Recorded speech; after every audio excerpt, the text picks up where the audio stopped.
Oke, ya. Jadi pada perkuliahan kali ini saya akan menjelaskan ya terkait metode penelitian. Nah, ini metode ya. Jadi kalau di skripsi ya, ini berada di bab 3 ya. Bab 3 itu kita akan berbicara terkait atau akan membahas tentang metode, metode penelitian. Nah, kemarin atau sebelumnya ya, di sesi-sesi sebelumnya kita sudah bahas bab satu. Bab satu itu kan isinya pendahuluan kan, ya. Kita sudah paham di bab satu kita belajar apa, di bab satu kita belajar ada pendahuluan, ya kan. Terus nanti ada latar belakang sebagai subbabnya. Ya, satu titik satunya ada latar belakang. Ya, ini review sedikit ya ke belakang. Di latar belakang itu kita membahas tentang apa sih gapnya research, gap dari research kita, hal apa yang menyebabkan penelitian ini penting untuk dilakukan gitu ya.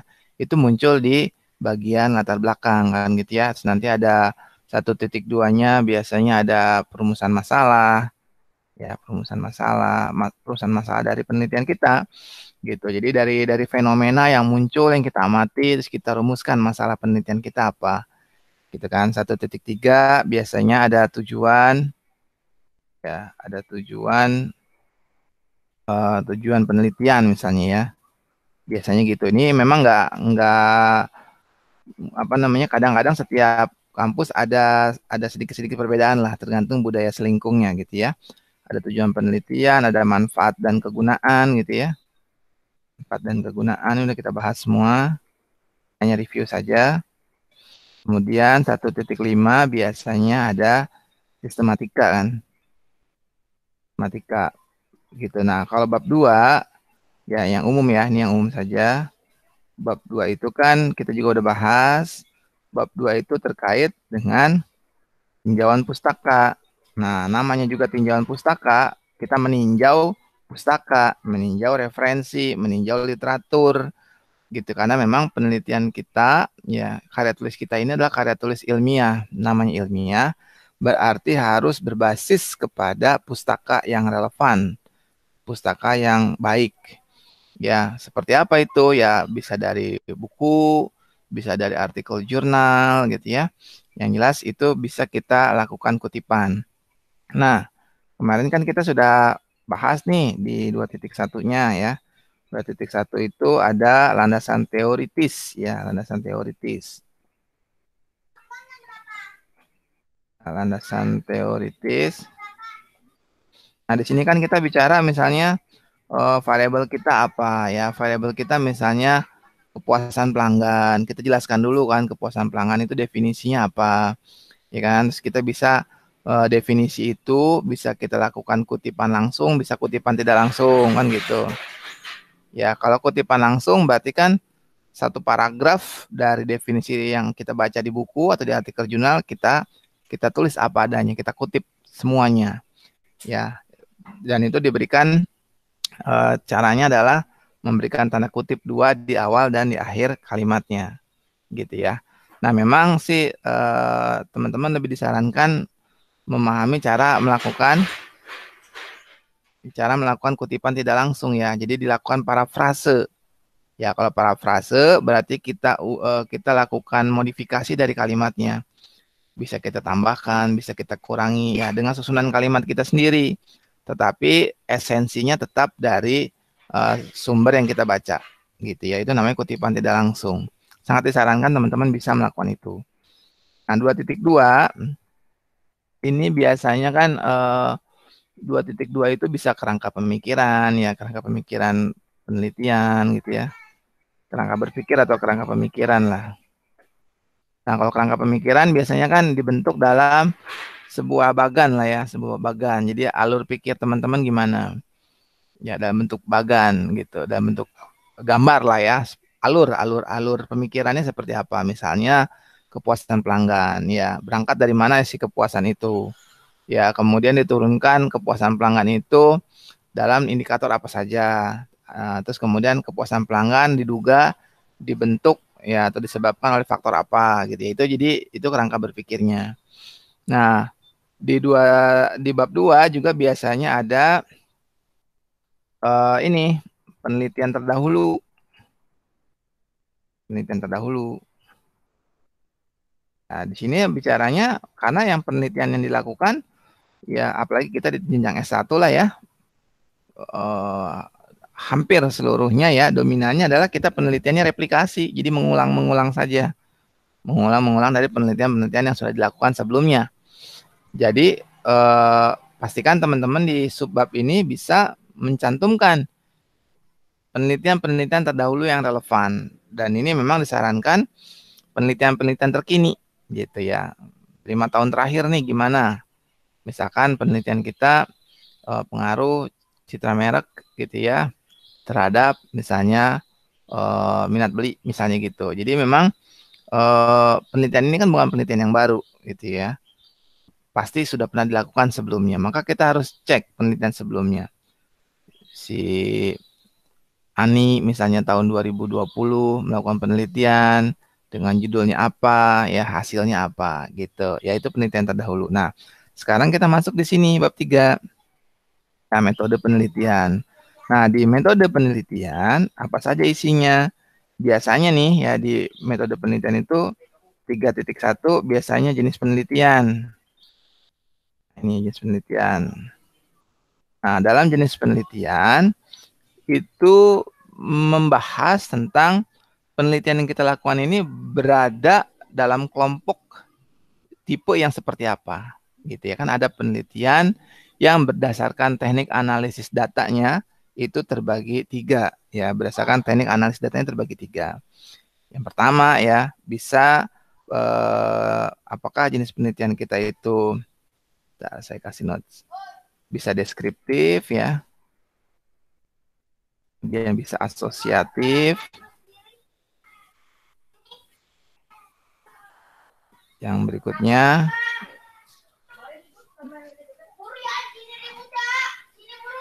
komparatif ya. Ini terbagi atas 3 nih ya secara umum berdasarkan teknik analisis datanya. Jadi jenis penelitian terbagi 3. Ada penelitian yang termasuk jenisnya deskriptif, ada asosiatif, ada komparatif. Nah, di sini di subbab jenis penelitian, teman-teman menjelaskan atau menuliskan ini penelitiannya termasuk yang mana? Deskriptif kah, asosiatif kah, atau komparatif? Gitu. Nah, yang saya akan jelaskan sekarang ciri-cirinya. Ciri-ciri dari penelitian deskriptif ya, sesuai namanya deskriptif. Jadi penelitiannya menekankan pada deskripsi. Deskripsi bisa juga penjelasan ya, penjelasan secara utuh barangkali bisa ya. Secara utuh atau nggak disebut nggak utuh juga komprehensif lah. Komprehensif dari eh, dari sebuah variabel gitu lah ya, dari sebuah variabel. Dari suatu lah, dari suatu variabel. Itu. Jadi misalnya teman-teman penelitiannya mau membahas tentang analisis kepuasan pelanggan pada minimarket A, misalnya gitu ya. Nah, teman-teman harus kalau penelitiannya deskriptif, berarti teman-teman harus memberikan deskripsi yang utuh, yang lengkap, yang komprehensif terkait kepuasan pelanggan di minimarket A tadi, gitu ya. Jadi dia sifatnya deskripsi. Deskripsi itu menjelaskan dari mulai hulu sampai hilir lah begitu. Jadi misalnya dari kepuasan pelanggan di minimarket A, teman-teman jelasin yang minimarket A itu apa sih? Minimarket yang seperti apa? Dia menyediakan produknya apa saja, gitu ya. Terus kemudian sudah melakukan upaya-upaya apa saja untuk menciptakan kepuasan pelanggan. Ya, dia melakukan hal apa saja. Kemudian bagaimana cara dia apa namanya mengukur kepuasan pelanggannya? Biasanya kan kalau di minimarket tuh suka ada layar monitor ya, dipencet gambarnya yang senyum apa yang cemberut misalnya gitu. Terus bagaimana ininya kepuasannya? Ya, ada yang kecewa. Nah, kenapa dia kecewa? Itu terus di apa? Di, dijelaskan lah ya, disampaikan secara utuh, secara lengkap, ya komprehensif gitu. Jadi kalau jadi kalau variabelnya kepuasan, maka teman-teman lakukan itu pembahasan secara mendalam, fokus di kepuasan aja. Ya, dari hulu sampai hilir, dari mulai tadi hulu itu misalnya dari mulai upaya apa saja yang dilakukan oleh si minimarket A tadi untuk menciptakan kepuasan pelanggan gitu ya, dia melakukan apa saja jelasin di situ semua. Oh, dia melakukan ini, dia setting layoutnya gini, dia memberikan apa namanya, oh, kenyamanannya gini gini gini, terus memberikan member segala macam lah, itu dijelasin semua. Terus pelanggan yang apa menjadi puas dikarenakan pelanggan itu gini gini gini gini. Ya memang belum semua pelanggan karena sulit ya menciptakan seluruh pelanggan menjadi puas kan sulit. Ya jadi ada pelanggan yang masih belum puas terutama terkait apa. Nah itu dijelasin semua. Ya ini seperti kalau kita melakukan survei. Ya survei itu kan misalnya dari 100 orang yang ditanya ya 70 orang menyatakan misalnya puas. Ya 20 orang misalnya menyatakan ya biasa-biasa aja. 10 orang atau 10%-nya menyatakan misalnya tidak puas. Nah itu hanya mendeskripsikan itu saja. Itu jenis penelitian deskriptif. Ya kita tidak menghubungkan satu variabel dengan variabel lain atau kita juga tidak melakukan perbandingan. Kita tidak membandingkan. Jadi teman-teman nggak membandingin nih. Misalnya kepuasan pelanggan pria sama pelanggan wanita nggak dibandingkan. Atau tidak menghubungkan antara kepuasan sama loyalitas gitu ya. Nah itu berarti termasuk tipe penelitian deskriptif. Ya, ada yang bilang Pak nanti deskriptifnya kualitatif atau kuantitatif. Nah itu tergantung bagaimana teman-teman mendapatkan datanya nanti. Jika datanya berupa wawancara gitu ya, teman-teman wawancara nih, lakukan wawancara mendalam gitu ya, in-depth interview. Tanya misalnya responden, tanya, oh ya Mbak habis belanja ya? Iya.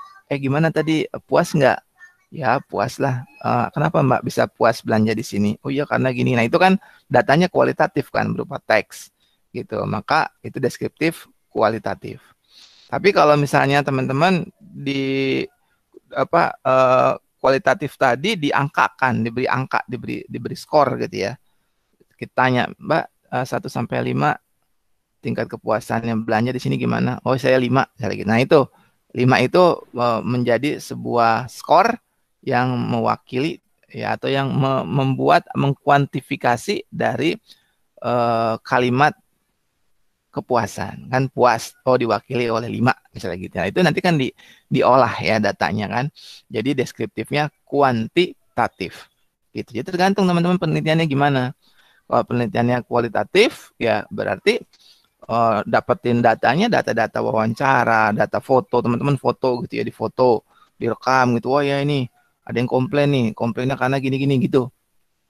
Ya itu ya kalau teman-teman sering simak di televisi kan suka ada tuh ya, wah diwawancara gitu. Itu juga sama kan, pendekatannya kualitatif itu. Dilakukan wawancara secara mendalam, terus bisa juga FGD, FGD itu diskusi kelompok gitu ya. Kita diskusi kelompok, terus nanti apa namanya adalah moderatornya satu orang itu untuk mendapatkan hasil yang diinginkan. Itu kalau deskriptif ya. Yang kedua ini asosiatif. Sesuai namanya asosiatif. Asosiasi berarti di sini kita kata kuncinya ya, kita menghubungkan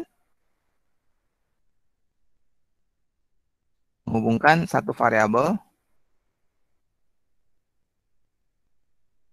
dengan variabel lain.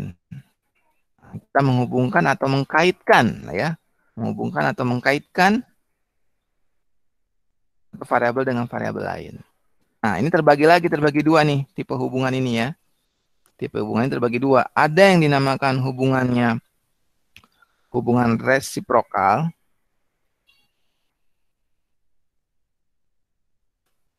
Ada yang dinamakan hubungannya eh, linear prediktif lah ya. Atau kausalitas juga boleh lah. Linear prediktif atau bisa juga dia kausalitas. Ya. Nah, saya akan jelaskan hubungan yang sifatnya resiprokal. Nah, kalau hubungan resiprokal itu tipe hubungannya dua arah antar variabel. Maksudnya gimana? Maksudnya misalnya begini. Ya, misal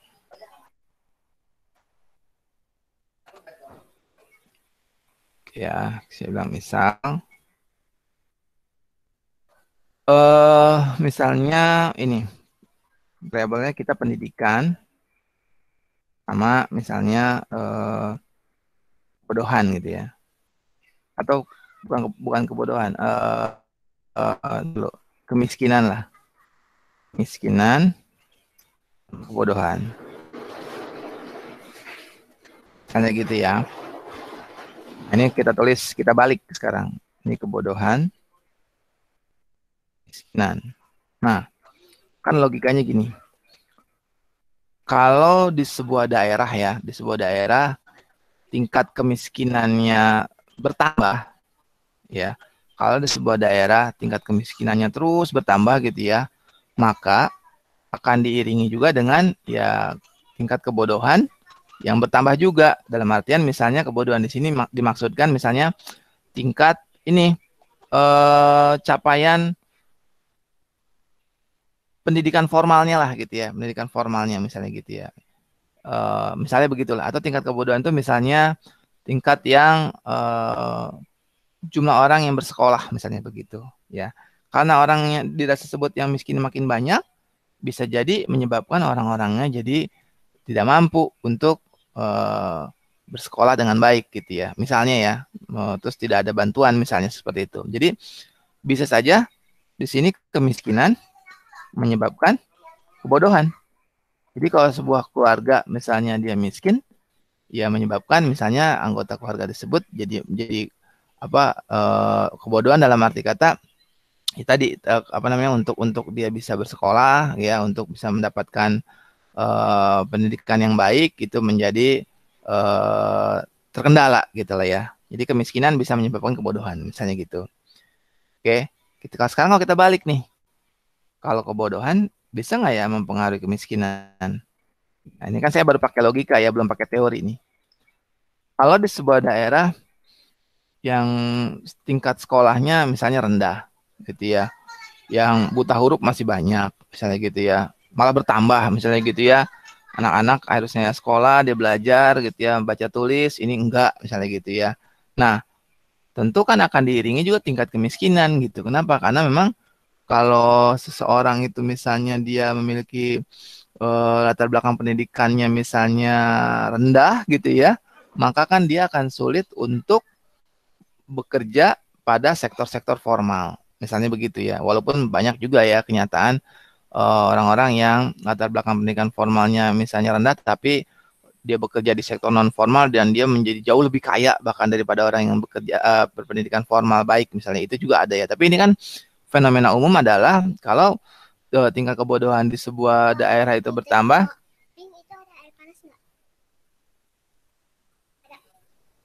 Ya, jadi kalau di sebuah daerah itu tingkat kebodohannya bertambah, maka sangat erat bisa diduga kemiskinan juga bertambah. Nah, contoh seperti ini adalah sifatnya hubungan resiprokal.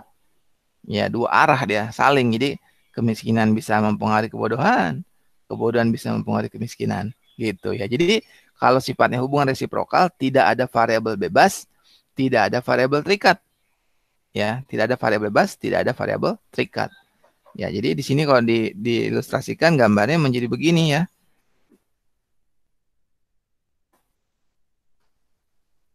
Itulah. Jadi tidak ada variabel bebas, tidak ada variabel terikat. Gitu. Jadi dia karena kemiskinan bisa menyebabkan kebodohan, kebodohan bisa menyebabkan kemiskinan. Jadi bolak-balik di sini kan, ya. Itu yang dinamakan hubungannya resiprokal. Gitu. Nah, yang hubungan yang kedua linear prediktif atau kausalitas. Nah, kalau linear prediktif atau kausalitas baru di situ kita mengenal ada istilah variabel bebas, ada variabel terikat. Ya, maka kita kenal di sini ada istilah variabel bebas dan variabel. Nanti ini standar banget ya. Nanti ada variabel bebas, variabel terikat, ada variabel mediating, ada variabel moderating, yang moderator gitu ya, yang memoderasi gitu ya. Itu nanti lebih lanjut lah. Ini sekarang yang basic dulu. Ada variabel bebas, ada variabel terikat gitu ya. Nah, variabel bebas itu istilah lainnya adalah prediktor. Prediktor. Ada juga yang diistilahkan variabelnya eksogen. Ya, variabel terikat diistilahkan juga variabel respon. Ya, diistilahkan juga di sini variabel endogen. Gitu. Oke. Apa itu variabel bebas? Ya, variabel bebas di sini merupakan variabel yang mempengaruhi atau menjadi penyebab terjadinya Y atau variabel terikatnya, menjadi penyebab terjadinya variabel terikat. Jadi dia penyebabnya, kalau variabel terikat akibatnya gitu ya. Variabel yang mempengaruhi, variabel yang menjadi penyebab terjadinya. Masih kiri coba. Ya, variabel yang menjadi penyebab terjadinya variabel terikat atau variabel yang memprediksi, variabel yang memprediksi dari atau variabel yang memprediksi dari variabel terikatnya. Jadi dia memprediksi bahwa oh ini variabel terikat terjadi karena ini, karena X ini gitu ya. Jadi dia memprediksi kalau nilai, kalau yang memprediksi nilai lah, variabel yang memprediksi nilai. Jadi kalau misalnya variabel X-nya kita naikin 10, nilai Y-nya berapa ya? Nah gitu. Jadi dia memprediksi gitu ya, memprediksi nilai dari variabel terikatnya. Nah, kalau variabel terikat sini adalah variabel yang dipengaruhi gitu. Dia merupakan variabel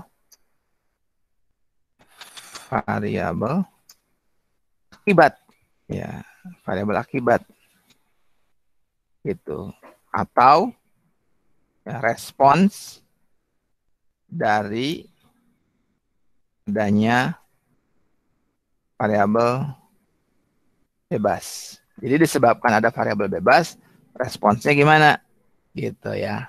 Jadi dia variabel terikat, variabel yang dipengaruhi ya, atau variabel akibat atau variabel respons dari adanya variabel bebas gitu ya. Ini teman-teman harus paham, nanti deskripsi kan ada tuh variabel bebasnya apa, variabel terikatnya apa. Ya, ada juga kadang variabel mediating atau intervening, ada variabel moderasi, nanti itu lebih advance lagi ya. Nah, kalau di hubungan linear prediktif atau di kausalitas ini, memang sifatnya tadi kan sebab akibat. Jadi dia nggak bisa bolak-balik kayak tadi yang resiprokal nih. Kemiskinan, kebodohan, kebodohan, kemiskinan ya. Ini saya kasih contoh misalnya yang paling gampang nih, yang sering saya gunakan. Ya, ya, ada tinggi badan, terus berat badan. Nanti ada berat badan, tinggi badan. Kayak gitu ya. Nah, sekarang kalau kita kaji, apakah penambahan tinggi badan seseorang menyebabkan ya penambahan dari berat badannya. Jadi kalau seseorang tinggi badannya bertambah, maka berat badannya juga bertambah atau akan ada dampak pada berat badannya. Ini tentu asumsinya orangnya masih dalam proses pertumbuhan lah ya. Jadi dia tadinya tingginya misalkan 1 meter. Terus kemudian naik jadi 1,1 misalnya. Nah itu diiringi dengan penambahan berat badan kan gitu ya. Nah kan logisnya gitu. Sekarang kita balik. Kalau seseorang berat badannya nambah gitu ya. Kalau seseorang berat badannya nambah, apakah diiringi juga dengan tinggi badan yang bertambah? Kan tentu tidak. Gitu kan tentu tidak. Kalau yang ini make sense. Oh, seseorang tinggi badannya tadinya 100, ya, terus naik jadi 110. Berat badannya naik dong, ya kan dia tambah tinggi kan gitu ya. Dia tambah tinggi, ya dagingnya tambah banyak segala macam ya. Pasti gitu lah, tambah tinggi pasti ya pasti berat badannya nambah lah gitu ya. Tapi kalau berat badan seseorang nambah, tidak dong diiringi dengan tinggi badannya yang bertambah gitu kan. Nah, itu. Jadi Contoh yang lebih ini lagi misalnya ya, kalau di marketing, misalnya ada kepuasan pelanggan, ada loyalitas pelanggan. Ya, sekarang kita balik di sini loyalitas pelanggan. Ini kepuasan pelanggan. Nah, apakah pelanggan yang puas akan menjadi penyebab ya dari pelanggan yang loyal? Kan gitu. Apakah disebabkan pelanggan puas, akibatnya adalah pelanggan menjadi loyal, ya kan? Tentu iya dong. Tentu iya betul. Kalau pelanggan puas, maka disebabkan pelanggan puas, akibatnya adalah pelanggan menjadi loyal, setia, beli lagi gitu ya. Ya dia beli lagi, beli lebih banyak gitu kan. Nah itu. Terus beli varian yang lain dari merek yang sama gitu kan. Nah sekarang kita balik. Kalau loyalitas pelanggan, apakah menyebabkan pelanggan puas? Kan enggak. Masa orang harus loyal dulu? Masa orang harus setia dulu sama sebuah brand baru dia puas? Enggak dong. Pasti orang itu puas dulu sama brand itu. Pasti orang itu puas dulu sama produk itu. Baru dia menyatakan loyal. Baru dia menyatakan loyal, tidak akan beli brand yang lain. Dia udah saya pakai brand inilah. Kalau jam tangan saya pasti brand ini, kalau handphone saya pasti brand ini. Itu pasti karena dia loyal, pasti karena dia puas. Gitu. Nah, ini kan nggak bisa dibalik. Ya, itu ciri-ciri dari hubungan yang sifatnya linear prediktif atau kausalitas. Ya, ya secara tekniknya, memang kalau yang hubungan yang resiprokal, misalnya kita bisa menggunakan analisis korelasi. Ya, ini analisis korelasi. Sedangkan kalau yang sifatnya linear prediktif atau kausalitas, itu kita bisa menggunakan regresi, misalnya gitu ya. Walaupun ya ada perdebatan juga kalau untuk kausalitas itu memang harus eksperimen, katanya gitu. Nah, yang ketiga yang saya jelaskan di sini, di penelitian sifatnya komparatif. Compare, berarti kita membandingkan di sini ya. Ya, tipe penelitian komparatif adalah kita membandingkan antara minimal variabel. Bandingkan itu ya, kita bandingkan. Misalnya apa? Tadi misalnya ya, kepuasan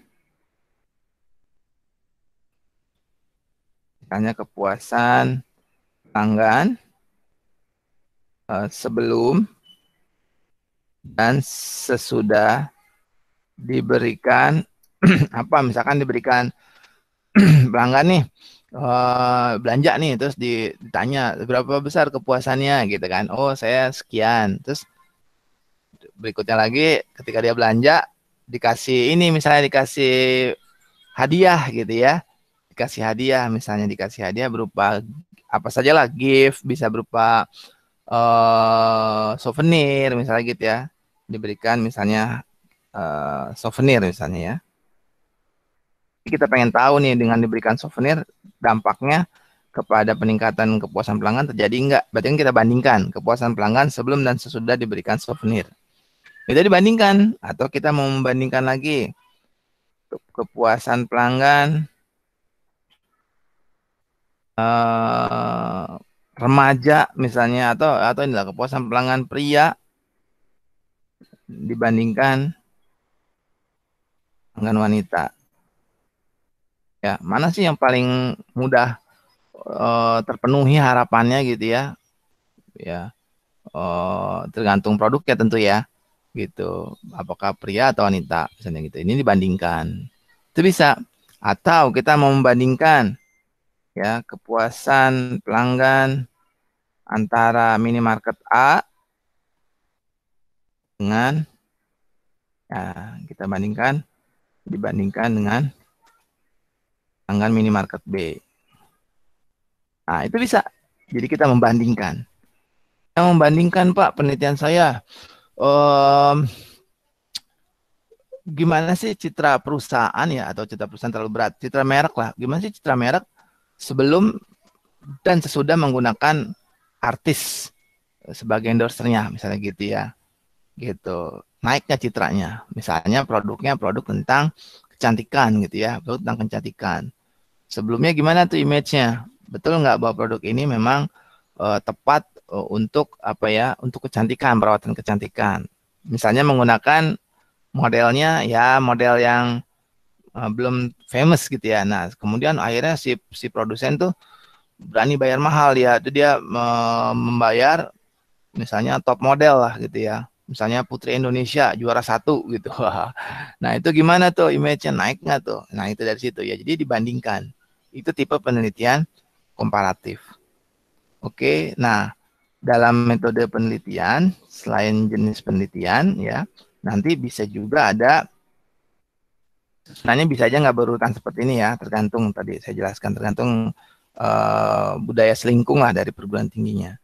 Nah, selain jenis penelitian, yang suka ada atau yang pasti dibahas itu terkait biasanya memang populasi dan sampel, ya populasi dan sampel gitu. Nah, ini memang masih menjadi concern ya, yang sangat apa ya, concern yang sangat penting lah untuk kita bisa pahami. Kenapa? Karena memang kegagalan kita mendefinisikan sampel, ya populasi dan sampel nanti akan menyebabkan responden yang kita tetapkan menjadi tidak representatif, gitu. Nah, teman-teman harus jelasin dulu populasinya siapa. Ya, kalau kita berbicara populasi siapa, berarti unit analisisnya dulu. Ya, di sini ceritakan dulu unit analisisnya. Analisis siapa? Unit analisis itu adalah unit yang kita akan lakukan analisis. Um, Misalnya gini, kalau kita meneliti kepuasan pelanggan, ya, kita definisikan dulu pelanggan itu siapa sih, gitu kan? Apakah pelanggan itu adalah perusahaan, ataukah pelanggan itu adalah organisasi, ataukah pelanggan itu adalah orang per orang atau individu, gitu. Ya, jelasin dulu. Oh, saya mau ini Pak, saya meneliti kepuasan pelanggan minimarket kan tadi ya. Oh gitu. Oke. Minimarket pelanggannya siapa? Yang orang per orang. Oh, iya Pak, ya orang-orang aja kayak kita nih Pak yang belanja. Oke, berarti unit analisisnya itu individu. Jadi pastikan teman-teman harus tahu dulu unit analisisnya individu ataukah organisasi, kelompok. Hmm. Karena kalau misalnya nih kayak sekarang di manajemen keuangan gitu ya, dia bisa aja bukan individu, misalnya dia meneliti tentang dividen, ya, dividen. Saya tanya pasti, kamu mau menganalisis dividen dari siapa? Dari perusahaan, Pak. Oke, perusahaan apa? Perusahaan yang bergerak di bidang tambang, Pak, misalnya gitu ya. Oke, berarti itu kan corporate, ya. Berarti unit analisisnya adalah organisasi, karena corporate perusahaan. Nanti populasinya gimana? Ya, dia tahu berapa banyak perusahaan tambang yang ada di bursa misalnya gitu ya. Dia harus tahu. Oh, ada 1.000 Pak. Nah, itu adalah populasinya. Ya, mau lebih dispesifikan lagi populasi saya adalah Pak perusahaan tambang skala grade grade A misalnya gitu ya. Ya udah itu populasinya perusahaan tambang yang berada di grade A. Berapa tuh jumlahnya? Itu. Jadi teman-teman harus tahu unit analisisnya siapa nih? Judul penelitiannya apa? Oh, citra merek. Oke. Yang bisa menilai citra merek siapa? Konsumen, Pak. Masa citra merek dinilai oleh perusahaan? Kan enggak. Kan citra merek istilahnya memang diciptakan oleh perusahaan. Ya, perusahaan berusaha mencitrakan merek dia sedemikian rupa gitu ya. Cuman kan yang menilainya pasti si konsumennya gitu kan. Bagaimana konsumennya apa menangkap si citra dari merek tadi pas nggak dengan apa yang diharapkan oleh si perusahaan gitu kan. Oh, berarti saya konsumen, Pak. Berarti udah jelas individu. Gitu ya. Nah, kalau individu kan pertanyaan berikutnya adalah populasinya bagaimana? Kan gitu. Kita diingat nggak? Dividen. Oke, dividen dari apa? Ini Pak, perusahaan yang bergerak di bidang tambang. Oke, berarti populasinya adalah perusahaan yang bergerak di bidang tambang. Tapi saya maunya yang grade A, Pak. Ya udah berarti perusahaan populasinya ada perusahaan yang bergerak di bidang tambang dan memiliki grade A. Ada berapa tuh? 1.000 perusahaan misalnya listing di bursa, misalnya begitu. Nah, kalau kita marketing ini kan kita berhadapan sama populasi yang cenderung infinite ya, infinite population. Ya, saya tulis lagi. Jadi kalau populasi di sini kan ada dua. Ada finite population, ada yang infinite population. Ya. Kalau finite population tadi, misalnya berapa banyak? Jadi populasi terbatas. Terbatas dalam arti kata kita tahu persis jumlahnya berapa dan perubahannya tidak terjadi dalam tempo yang cepat. Misalnya gini, kalau sekarang saya tanya berapa banyak jumlah mahasiswa di kelas ini? Ada 40, Pak. Ya udah, finite kan, terbatas 40. Apakah sekarang 40 besok 49? Besoknya lagi 50, besoknya lagi 30 kan enggak. Ya jadi pasti finite population. Berapa banyak sih jumlah perusahaan tambang? 1.000, Pak. Apakah sekarang 1.000, besok 1.001, besok 1.003, besoknya 1.005 kan enggak. Gitu ya. Jadi itu finite population. Jadi penambahannya atau perubahannya itu terjadi dalam tempo yang relatif lama lah. Gitu kan. Jadi apakah setahun sekali ada muncul perusahaan baru kan nggak tahu juga gitu ya, kayaknya nggak mungkin gitu ya, atau bukan nggak mungkin, nah sulit lah gitu ya. Tapi kalau misalnya kalau yang infinite nih, dia tidak terbatas, kita tidak pernah tahu berapa banyak sih sebetulnya populasinya. Contoh tadi misalnya kepuasan pelanggan minimarket A gitu, saya tanya sekarang populasinya berapa, ada nggak datanya? Itu dulu pertanyaannya kan, ada nggak datanya? Oh ada, Pak, nih datanya di database nih. Kan minimarket tadi dia punya member card. Ya, dia punya member card. Maka dari data di komputer mereka misalnya ada 10.000 pelanggan. Nah, itu bisa berarti termasuknya finite population, tapi mengacu asumsinya pada yang punya member card.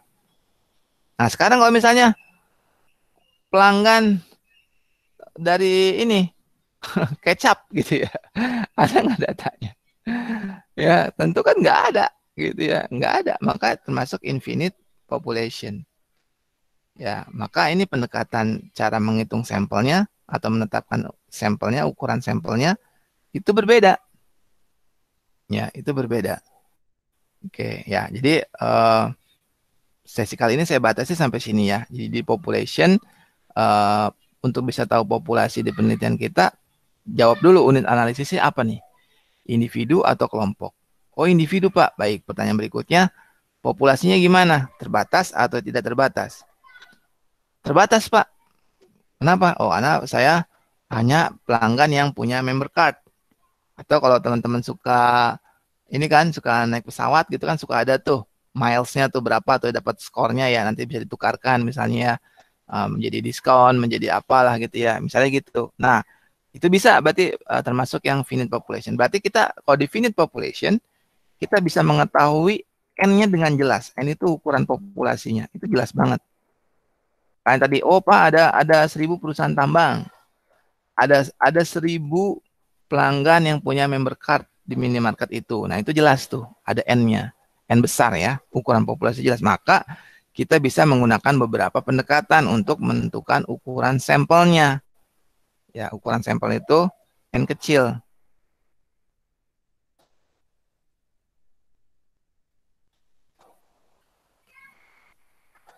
Ya, ukuran sampel itu N kecil. Gimana cara menentukannya? Nah, ini kan kita lihat ya, memang ada budaya atau kebiasaan di beberapa perguruan tinggi, misalnya menggunakan teknik Slovin, misalnya ya, Slovin.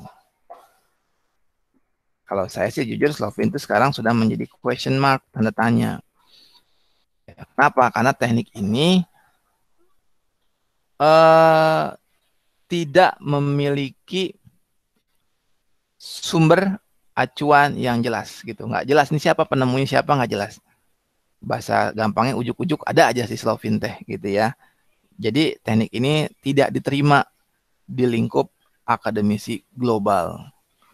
Ya kalau untuk lingkup kita-kita aja ya boleh-boleh aja gitu. Tapi kalau teman-teman misalnya nih nulis artikel jurnal gitu ya, terus menggunakan teknik ini yang nggak diakui, ditolak lah, ditolak gitu ya. Jadi pertimbangannya karena memang Slovin tidak memiliki acuan, ya, tidak memiliki sumber yang jelas, asal usulnya dari mana tidak jelas, gitu ya. Maka solusinya gimana, Pak?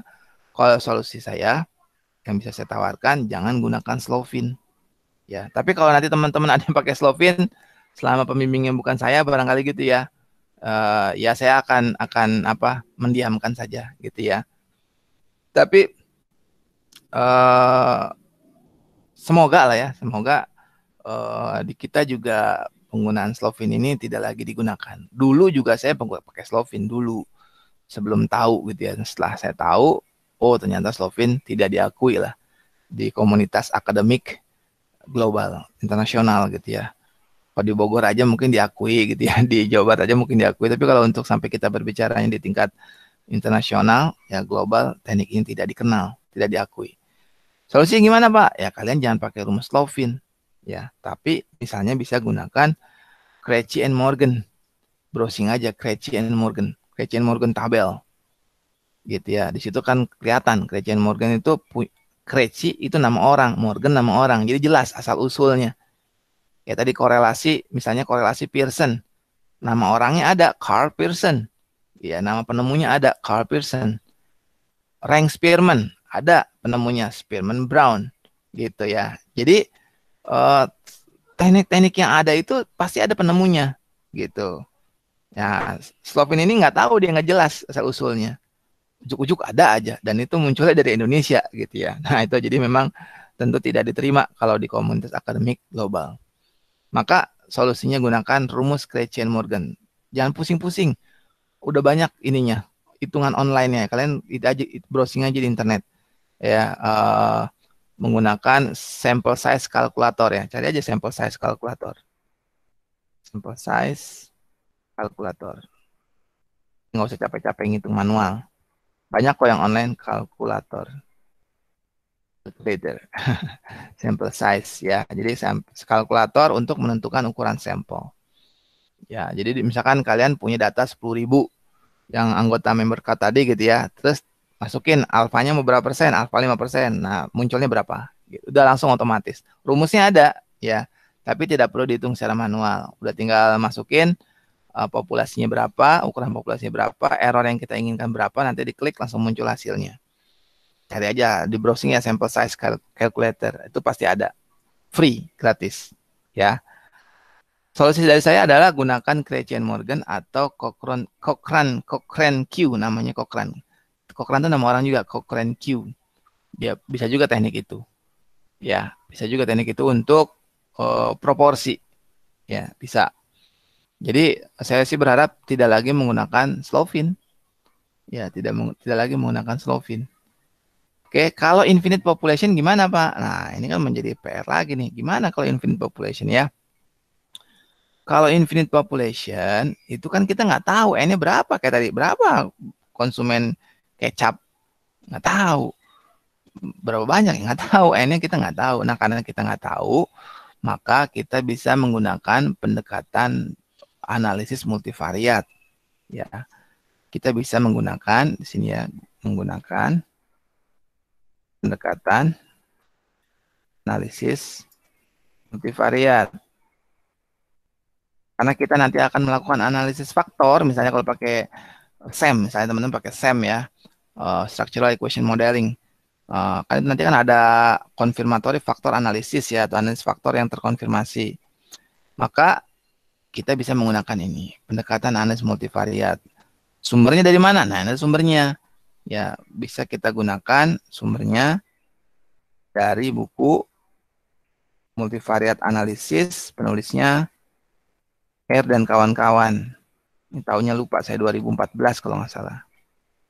Ya, 2014. 2014 atau 2016 ya, saya lupa deh. Jadi gunakan pendekatan analisis multivariat dari Hare.